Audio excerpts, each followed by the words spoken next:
What is going on, everybody? This week, I wanted to talk about one of the most frustrating things out there: not getting full and always being hungry. Is it your fault or is it your body's fault? So, today we're going to talk about why you don't get full or you're always hungry. And it comes down to these two hormones called leptin and ghrelin. Now, ghrelin is the hunger hormone. When you're hungry, your ghrelin spikes, it comes from your stomach. Now, the other hormone is leptin, which I really want us to go into because it comes from adipose tissue, or better known as fat tissue. What leptin does, it tells you to stop eating, right? But you remember, I just said this comes from fat tissue. So when you have more adipose tissue, what happens? You sometimes get more leptin released. And too much leptin over too much of a period of time will cause something I like to say leptin resistance. Now, this isn't genetic. This is just from being overweight too long. Your body has got accustomed not to tell you to stop because think of how we were born physiologically. Back in the day, before we had these nice houses, lights, heat, and whatever, we lived outside. We did not have food all the time. So, what our bodies like to do is store as much fat as possible. And now we can do that just going to McDonald's every day, right? It's not really an issue to get fat. But back in the day, it was hard to get fat. You would have to go hunting, you would have to go gathering, you would have to run your ass off from the wolf chasing you. Now, I have two huskies and they're just sleeping on the bed doing nothing. They're not chasing me. I'm not running for my life. So what happens is we still have these old biological functions from way, way back. And now they're not helping us anymore because a lot of us are sedentary. We're not moving. We're sitting all day. We're going to work and just staring at a screen. And this is really harming us long term, especially now because we've gotten so used to eating foods that are not nutritionally dense in the way we need them. In this case, fiber. What fiber does is it keeps us full longer because it takes longer to digest. The more you cook fiber, the easier it is to digest. So, let's say you have this leptin resistance or a high leptin tolerance. So, you're not getting full when you need to. And even on the other hand, you could have a high ghrelin release rate where you're just getting hungry all the time. Now, if you feel like it is crazy where you are always hungry, you just had 16-ounce steak, vegetables, and so on, and you're still fiending for food, I would suggest you go to your doctor, get your leptin and ghrelin levels checked, because that could be a whole endocrinology like thing that you need to fix that I can't fix for you because that is a genetic issue that you might need medication for. But for 90% of the people, including you guys, for the most part, your body is just used to having more fat on it. So what happens when it has more fat on it? It doesn't want to lose that fat. So it tells your body, I'm not full yet. Keep eating because I need to restore these fat storages. What we need to do with our brains, not our stomachs, is understand how to go around this to achieve our goals. So the number one thing is sometimes when you're losing weight, you're going to be hungry. There's no way around that really, unless you're eating high like fiber foods with low calories and high volume, which, we always preach. We always preach for you to eat high volume foods with lower amount of calories, high protein foods. Now, the other thing is losing that weight will actually reduce that resistance because you're going to lose fat. So you're going to get full easier. Why? Because you're not going to have as much fat to store, right? Eventually you're going to hit that homeostasis level where you're just happy and you're at your goal weight and you did it right, you dieted down and you eat the proper meals where you don't need to replenish those fat storages anymore. Now you have a good base to start off of. You don't have all that excess adipose tissue that's releasing leptin left and right and telling you basically keep eating because it's not telling you to stop. So you just keep eating, keep eating, keep eating like an endless pit to restore them. Now that you don't have that, it should be a lot easier to do.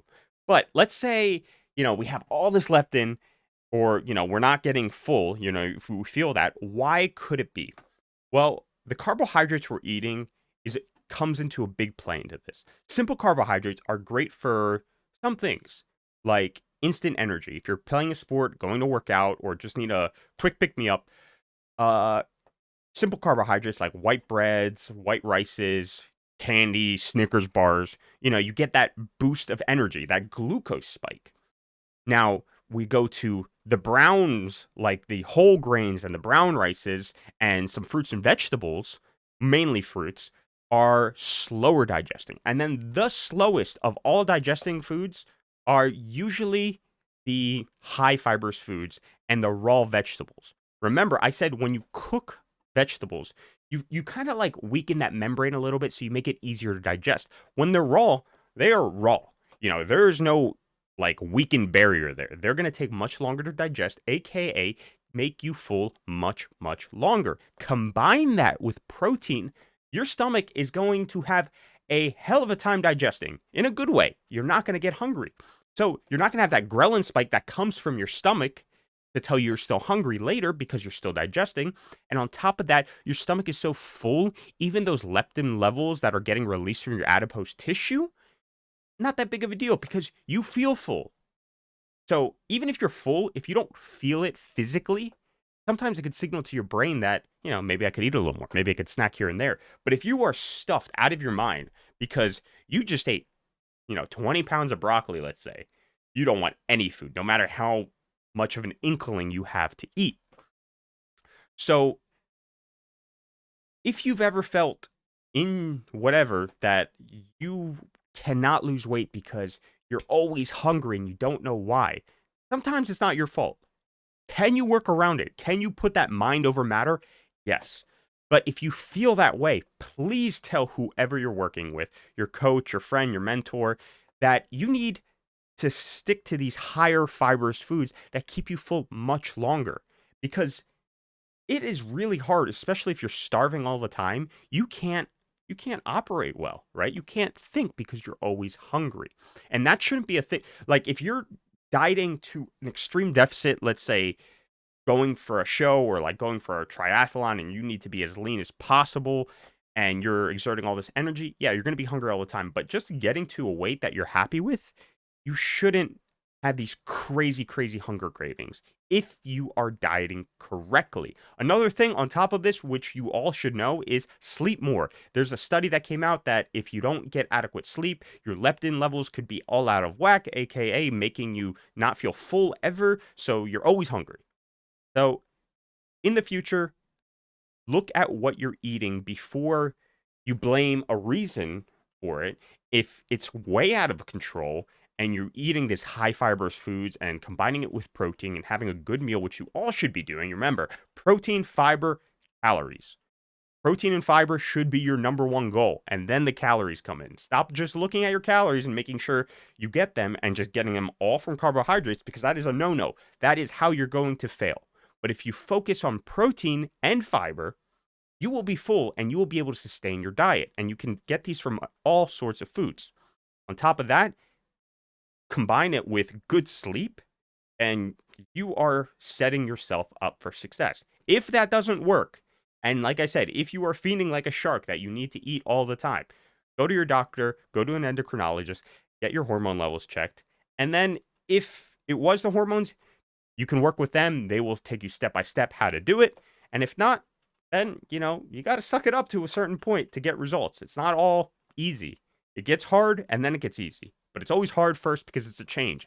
Your body doesn't like change. Your body likes static fields, right? Just like everything the same, nothing changing, nothing going crazy.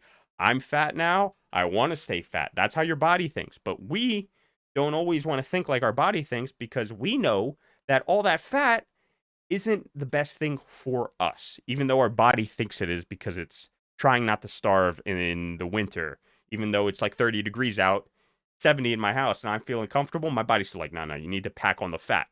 So guys, in the future, when building a diet, protein, fiber, sleep, volume. Don't let your leptin ghrelin levels get out of control, and I will see you guys next time.